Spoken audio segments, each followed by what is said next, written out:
So good morning, class. Now we will going to take on the stock exchange in India. Fine, various stock exchanges. First is BSE. You must have heard this name, Bombay Stock Exchange. The biggest and the oldest recognized stock exchange of India is the Bombay Stock Exchange, which is an association of stockbrokers. जो actually stockbroker का association है. It was established in December 1877. This stock exchange is a volunteer non-profit association.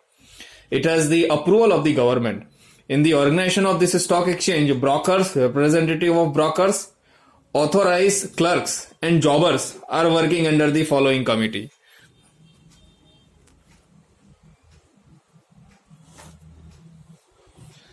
So the first committee is managing committee.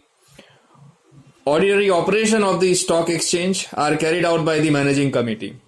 सारा काम managing committee का ही है. Member of the management committee are elected in the annual stock exchange meeting by its members on the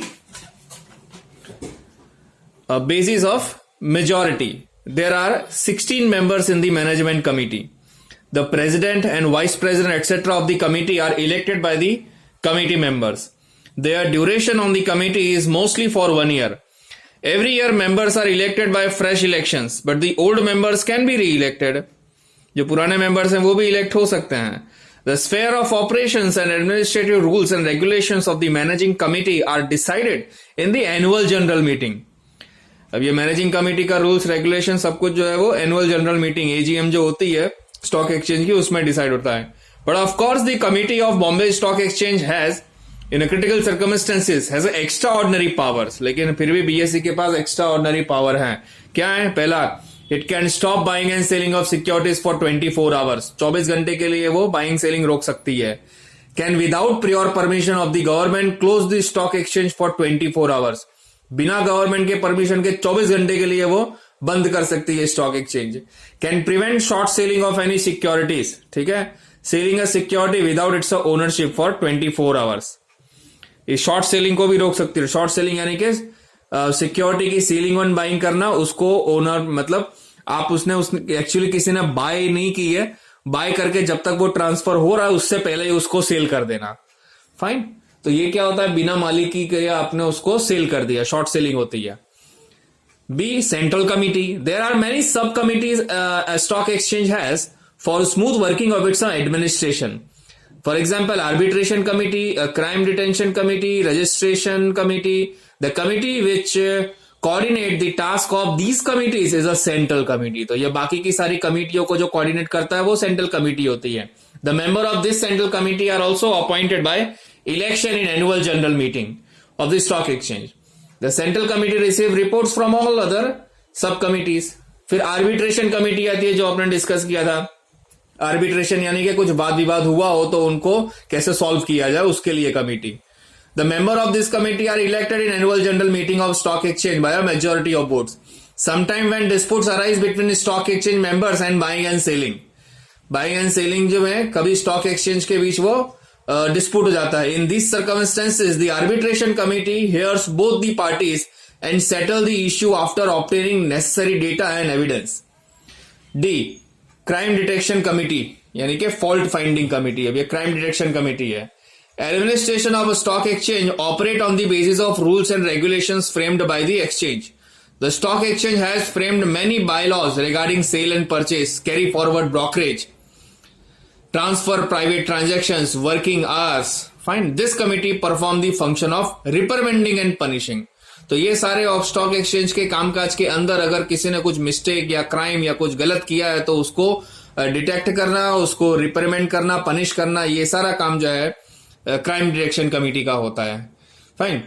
फिर listing committee आती है. तो obviously हमने सिक्योरिटी की लिस्टिंग का देखा ही है.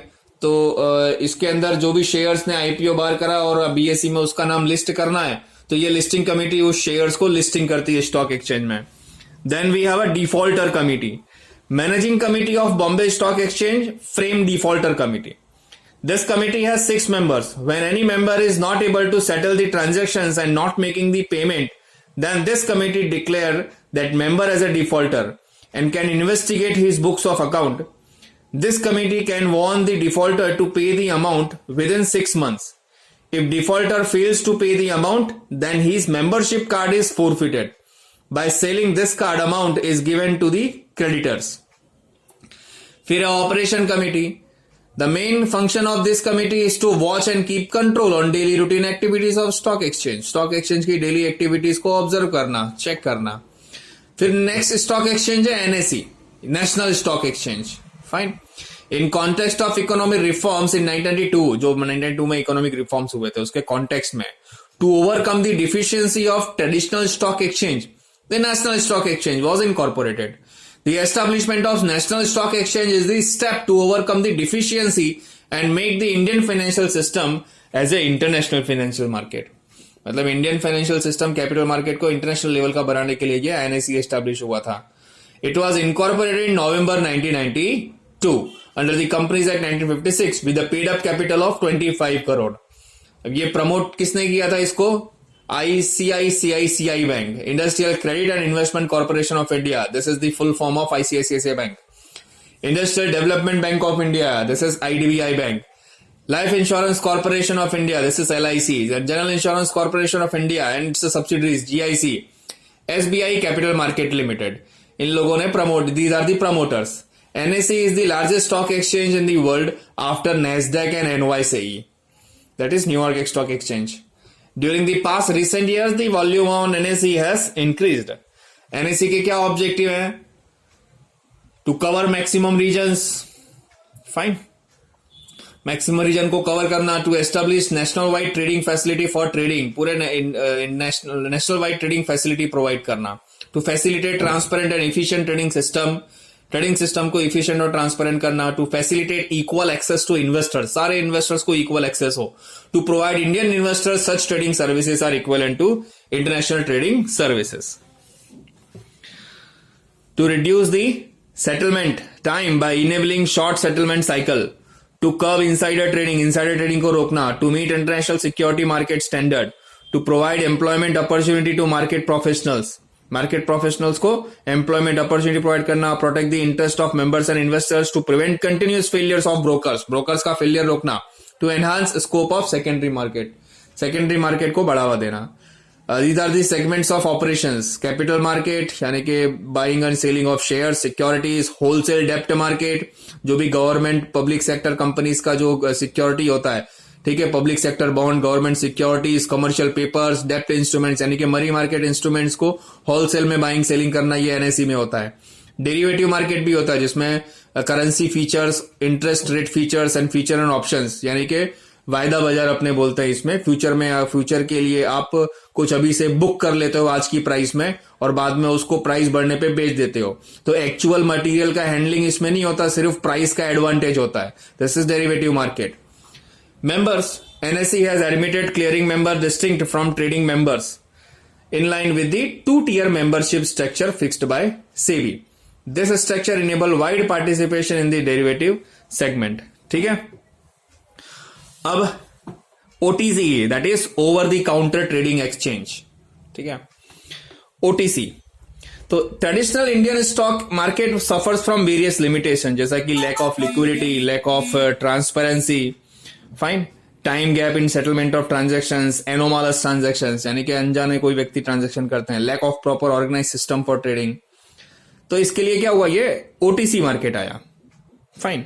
इनकॉर्पोरेशन कब हुआ ये? It was incorporated in October 1990 under section 25 of the companies act 1956. The basic objective behind establishment is to set up national ringless screen-based automated stock exchange. इसका बेसिक ऑब्जेक्टिव क्या है एस्टेब्लिशमेंट का? To set up a national ringless screen-based automated stock exchange. ठीक है, screen-based automated stock exchange ready करना. The OTC is recognized as a stock exchange under section 4 of the Securities Contract Act. अब देखो ये OTC क्या है, यानी कि जो कंपनी बीएसई या तो एनएसई कोई भी स्टॉक एक्सचेंज पे लिस्टेड नहीं है, ऐसी प्राइवेट लिमिटेड कंपनी के शेयर्स को आप बाय और सेल करना है ना, तो ये ओवर द काउंटर मार्केट में होता है, ओटीसी मार्केट में. ठीक है, अगर इसने आईपीओ इश्यू कर दिया और पब्लिक कंपनी बन गई तो उसकी लिस्टिंग तो स्टॉक एक्सचेंज पे हो जाएगी, बीएसई या एनएसई पे. पर जो पब्लिक कंपनी नहीं है, प्राइवेट लिमिटेड कंपनी है, जो अपने शेयर्स को बाय और मतलब दूसरे बाहर के इन्वेस्टर्स को अट्रैक्ट करना चाहती है और शेयर बेच रही है, ठीक है, तो ये ओटीसी मार्केट में होता है, अनलिस्टेड कंपनीज मार्केट। ठीक है, OTC market is a buying selling of security market for a unlisted companies, जो कोई स्टॉक एक्सचेंज में लिस्टेड नहीं है। Now OTC was promoted by consortium of financial institutions including unit trust of India. अभी unit trust of India नहीं है, उसकी जगह पे एक्सिस बैंक है।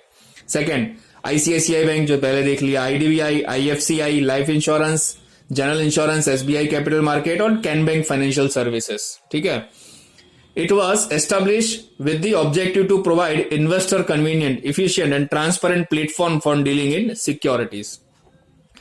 It provides issuer an opportunity to raise capital from the capital market in a cost-effective manner to expand their activities.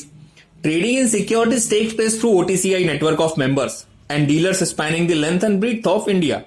OTCI के network से होती है और जहां जहां ये नेटवर्क लोग जो स्टेट में है इंडिया के अंदर, वो लोग एक्सेस कर सकते हैं इसकी वेबसाइट्स के थ्रू और इसकी स्क्रीन के थ्रू और बाइंग सेलिंग कर सकते हैं. पार्टिसिपेंट कौन कौन है OTCI में? सेबी और गवर्नमेंट है. Member and dealers appointed by OTC exchange. Investors, companies whose securities are listed, जिनकी सिक्योरिटीज वहां पे लिस्टेड है OTC में. Settlement bank and register. अब ये देखो, सेलियन फीचर्स तो नहीं है, but we will discuss on the benefits of OTCI trading. तो बेनिफिट टू कॉर्पोरेट. कॉर्पोरेट को क्या बेनिफिट है? It provide platform for small and medium companies. Companies can get the money before the issue and in case of bought out deals. ठीक है, पहले से ही money मिल सकती है उनको. It provide easy issue marketing by using the nationwide OTCI dealer network.